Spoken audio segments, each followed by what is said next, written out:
How to promote your Fiverr gig tutorial. Hello everyone.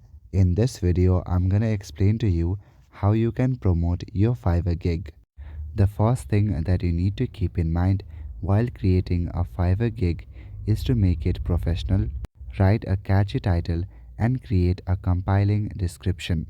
Also, use high quality visuals and use targeted keywords. Don't overprice your service if you're just starting out.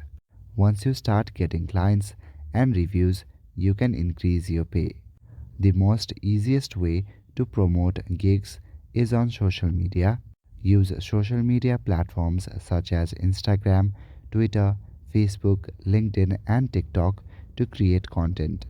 Make sure to join Facebook groups that are relevant to your gig. This way, you can get more insights on the community.